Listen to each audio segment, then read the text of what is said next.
Front flippers are one of those love-hate corners of the knife world. They kind of showed up overnight and hit an all-time high in popularity between 2019 and 2020. And now it seems, at least among my fellow knife tubers, the popularity is waning, and companies aren't pushing them out quite as hard or as fast as they once were. But one talented knife maker in Texas isn't worried about the current market trends as much as he's just worried about making the best knives he can possibly make. His name? Enrique. No, not that Enrique. Stop. No. I'm talking, of course, about Enrique Pena. His beautiful, ultra-modern take on the old Barlow-style knife is so popular in every single variant and form, which there are a lot of, that they've pretty much always sold out. Everywhere. All the time. And now Enrique has become... No, wrong Enrique. Enrique has become well known for his incredible customs, but his X-Series line of production pieces based on his customs and manufactured by everyone's favorite team of CNC warlocks at Raptor Knives took what once was the unobtainable for the average knife nerd like me and turned it into old school with a modern twist for all of knifedom. And today I'll walk you through this particular Pena. My first Pena, the Pena Knives X-Series Raptor.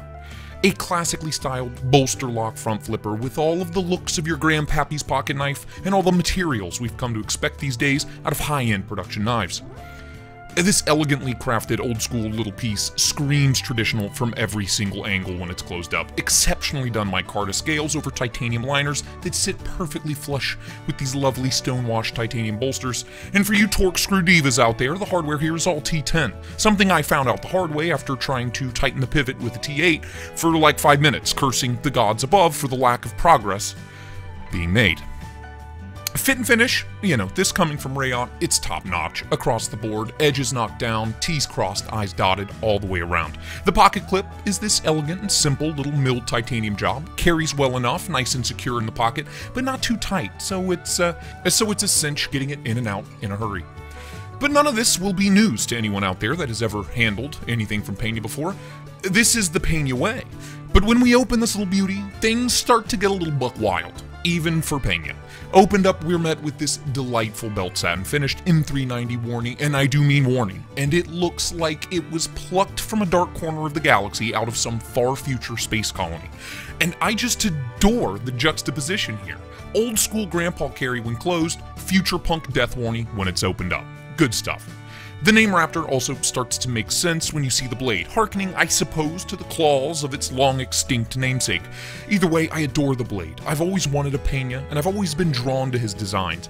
But this one put me in a figure 4 leg lock until I passed out from lack of oxygen, and when I woke up, I had a shipping notification in my Gmail inbox. Moving on from these stunning aesthetics, the ergos here are actually pretty nice. Now, this is a relatively small knife, so those of you with bigger mitts, you might struggle to get all 4 fingers comfortably wrapped around the handle. And we do not get much or anything in the way of a choke-up area, no finger choil to speak of. There is one tiny little sharp corner where the bolster lock meets the blade, but you really have to have a death grip on this thing to ever notice it. And considering the intended use for a piece like this, you know, I'm okay with that. In normal, light-duty EDC work, this thing is a dream in the hand. The subtle contouring of the scales, the flawless finishing on all the edges, the slender little pocket clip that just disappears in the hand, it's all great. And we've got that nice jimping along the back of the blade spine, paired with the gentle texturing from the micarta. And this really is a desk jockey's best friend. It's not something I would bring to an actual knife fight, but again, normal, light, everyday tasks, I really have zero complaints. The action on this little space cowboy is also just wonderful. This is a front flipper and a front flipper only, and it utilizes what is probably my favorite way to do a front flipper tab. Instead of a little nubbin sticking straight up, it's just this nicely jimped little subtly angled piece right at the top, which makes actuation an absolute breeze and keeps the lines of the knife as clean as possible. Opening this up is as simple as brushing your thumb or finger across that jimping, and boom! You're opened up and ready for business. Now again, the size of this piece might be a hindrance for some of you with big old man hands, but these frail little sausages of mine have absolutely no problem making their way to the right spot for opening and closing. This is, of course, running on bearings, and as is the norm from Raptor, they're damn good ones. Opening is lightning fast and super snappy, and pushing the bolster lock aside, which is easy to access and super easy to kick out of the way, brings that slicey little warnie down just enough, leaving you only to give the slightest of wiggles or maybe one single shake to send it home. It's a great action, really a breeze to operate. Like my own father, who is a nail nick kind of guy, you know what I mean? He was able to get this thing open with a successful front flip on his first try. And I was blown away, if I'm being honest. I never in a million years expected him to get it open at all. And I think that speaks volumes. It's a great action and a really fun little piece to fidget with, top to bottom.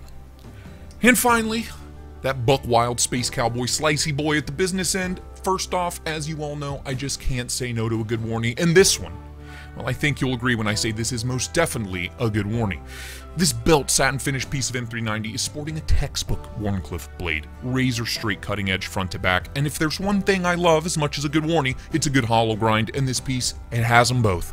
That hollow grind comes about 75–80% of the way up the height of the blade before it meets the flat, and good Lord Almighty, this thing thin behind the edge, exceptionally slicey. Paper, cardboard, newspaper, magazines, all the stuff, quote-unquote, real knife guys cut most of the time, not human flesh.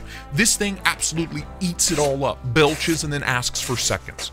An unquestionable performance-oriented slicer, and one that has been slicing and dicing its way through my house and through my office since the day it arrived.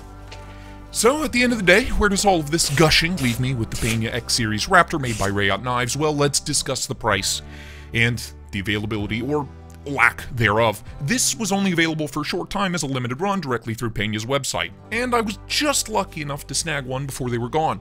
And when they were available, they were going for $274.